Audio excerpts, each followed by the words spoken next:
For sure, naranasan mo na yung hindi ka naman talaga sumuko, pero nawalan ka ng gana. Galatians chapter 6 verses 7 to 9 says, "Do not be deceived, God is not mocked, for whatever a man sows, he will also reap. For he who sows to his flesh will of the flesh reap corruption, but he who sows to the Spirit will of the Spirit reap everlasting life. And let us not grow weary while doing good, for in due season we shall reap if we do not lose heart." In the ancient world, the words lose heart mean yung takot at yung pagod ng isang babae na nasa point na ng labor at malapit ng manganak. Yun yung time na sobrang sakit ng nararamdaman nila, pero hindi pa nila nararanasan yung blessing or yung bunga ng kanilang labor. Usually, yung time na sobrang lapit mo na sa blessing, dun pinakamatindi yung pain. Pero sabi nga sa binasa natin, we shall reap if we do not lose heart. Ano ba yung mga dapat natin gawin para hindi tayo madismaya, manghina at mawalan ng loob dun sa mga pinapanalangin natin? Number 1 is trust God's sowing and reaping principle. Sabi sa Genesis 8:22, "As long as the earth endures, seed time and harvest, cold and heat, summer and winter, day and night will never cease." That means hanggat nabubuhay tayo dito sa mundo, yung konsepto ng kapag may tinanim ka, meron kang aanihin, it will never cease. It will continue, and ganun din ang prinsipyo ng Panginoon. And if you are certain that you really prayed hard for it, and you've invested seeds of faith, if it is aligned with God's will, you can expect a harvest, because this principle will stand as long as we are here on earth. Another way for us not to lose heart is to not grow weary in doing good. Madalas nating naririnig sa mga boss natin or sa leader natin yung keep up the good work. But do we really keep it up? Do we really put the same amount of effort or the same excellence dun sa mga bagay na ginagawa natin? Sometimes nakakapagod gumawa ng mabuti when it is unrewarded. Siguro nasabi mo na itong mga bagay na to. Ayoko nang galingan sa work kasi wala namang increase. Ayoko na mag-pray kasi ang tagal na hindi pa rin gumagaling. Ayoko na mag-effort, hindi naman na-appreciate.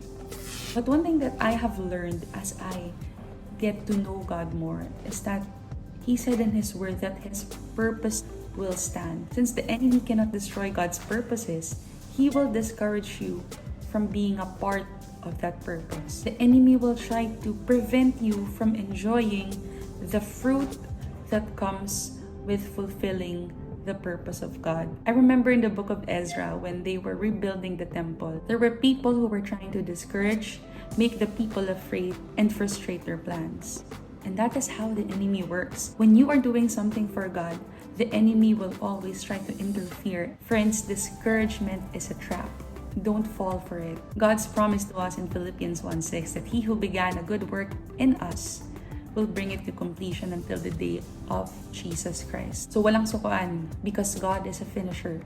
He will always finish the good work that He has started in you. And lastly, we have to wait for the due season. We work in schedules, but God works in seasons. So there is a season for seed time, there's a season for harvest, there is a season to laugh, and there is a season to mourn. And if we understand that concept of seasons, hindi natin questionin kung bakit hindi pa dumadating yung blessing sa atin. Because we are still in that season of pruning and preparation until we become ready for the blessing. Pag nagtanim ka, hindi mo binubungkal yung lupa para i-check kung may ugat na ba. There is a period of time that you need to wait upon para makita mo yung growth, and eventually, para makita mo yung harvest. Mark 4:26-29 says, "And he said, the kingdom of God is as if a man should scatter seed on the ground. He sleeps and rises night and day, and the seed sprouts and grows. He knows not how. The earth produces by itself, first the blade, then the ear, then the full grain in the ear.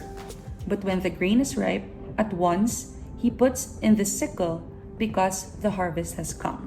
Sabi dun sa verse, the farmer does not know how the growth process works, but he waits because he knows that the season of harvest will come. In Psalm 27:13 it says, "I would have lost heart unless I had believed that I would see the goodness of the Lord in the land of the living. Dear friends, to encourage you, the opposite of losing heart is taking heart. In John 16:33, it says, "In this world you will have trouble, but take heart.